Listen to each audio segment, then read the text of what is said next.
Okay, YouTube, this is my second video on solving quadratic equations by using square roots. And again, let's recall that we're trying to solve equations of the form ax squared plus bx plus c is equal to 0. So in this video, we're going to focus specifically on equations that maybe completely lack an x to the first term. And the reason why I like this so much is because if all you have is some term or some expression to the second power, what we can do is we can isolate this and then just take the square root of it on both sides and we would get some solution to this. So we say, in general, if we have quadratic equations, second degree things, that can be rewritten into the form u squared equals some number d, where u is just some algebraic expression containing, say, x, then we can use square roots to solve this equation. So that is to say, if this were true, then we could say, well, then the square root of u squared would just be u, and that's what we wanted to isolate. And the square root of d, we need to be careful here, is actually plus or minus the square root of d, whatever that is. And recall that we get a plus or minus because what if I take the square root of 4? It could have been 2 that I squared to get that 4, or if I took a negative 2 times itself, I could have gotten this positive 4 in here as well. So that's why we write the plus or minus. So we're just going to tackle these ones that you see down here and see what we can come up with.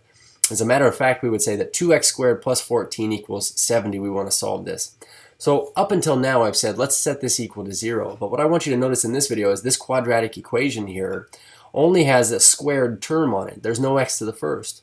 So our goal is going to be this. Let's just go ahead and isolate the thing that's being squared. So I end up with 2x squared equals 70 minus 14. Well, 70 minus 10 is 60, and 60 minus 4 more is 56. So I've almost got this x squared thing by itself. We need to divide both sides by 2. So I'd end up with this here. We get x squared is equal to half of 56, which is 28. So our solutions here, and I say that there are two, come about when we take the square root of 28.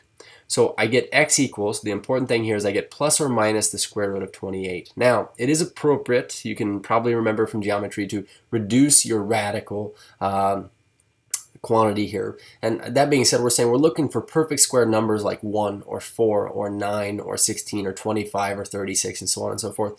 They go into this radicand evenly. And I could think that 4 actually passes into this evenly. So I could rewrite this as 4 times 7.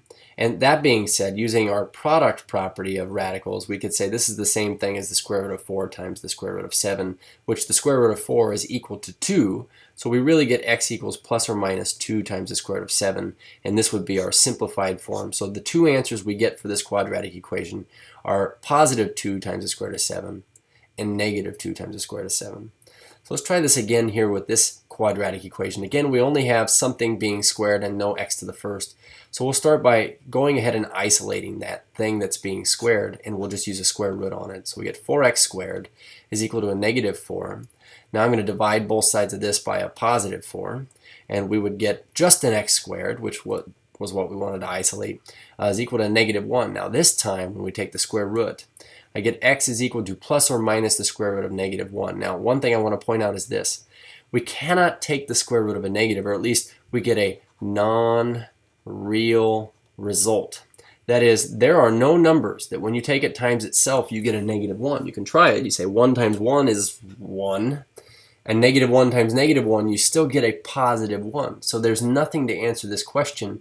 So what we would say is that this equation here has no real solutions. We'll see later on that it has imaginaries, but we say no real solutions. Now this last one here looks a little bit different from these first two. These first two look like they were in standard form. Looking at this one, it kind of almost looks like vertex form of a parabola. If we were to move this 10 back over, it would look exactly like an A, H, and K type of relationship.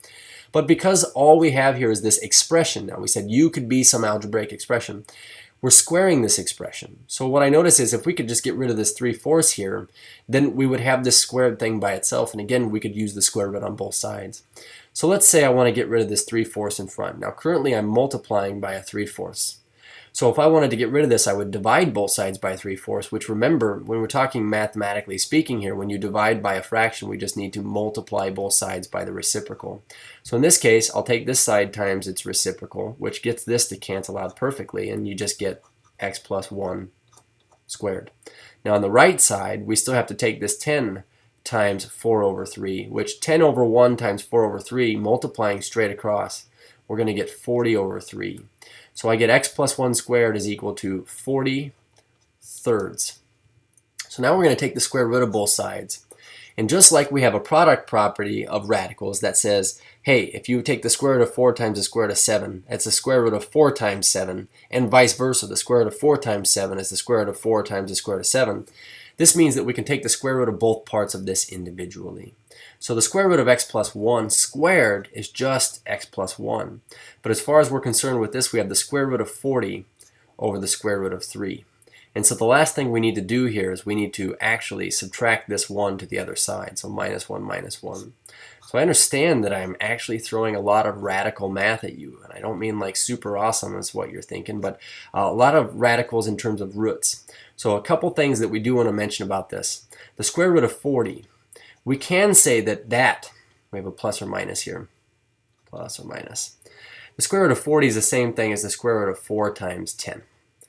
Over the square root of 3. So the square root of 4, we could just say that that's a 2 and put that out front. So now we have this expression that says negative 1 plus or minus 2 times the square root of 10 all over the square root of 3. And the other thing is this, we don't want to have radicals in a denominator. So our method for getting rid of that is not to square the top and bottom of this fraction, but really to do the same thing in a different way, to take the top and the bottom times the square root of 3. Because the square root of 3 times the square root of 3, let's look at this critically, we'd say is really the same thing as the square root of 3 squared, which the square root of 3 squared, which also could be written as the square root of 3 times 3, which is the square root of 9, essentially it comes out to be just a normal 3, a natural 3. So in this case, we would get just the 3 on the bottom now, and I'm going to pull this up over here, but we get negative 1 plus or minus. Now on the bottom of this fraction, we would have just the 3, and on the top here we have 2 times the square root of 10 times the square root of 3, which really is 2 times the square root of 10 times 3, which is 30. So these would be our two answers here. And to see that there are two answers, we could rewrite them in two ways here. We could say it's negative 1 plus 2 times the square root of 30 all over 3, and negative 1 minus 2 times the square root of 30 all over 3. Cheers.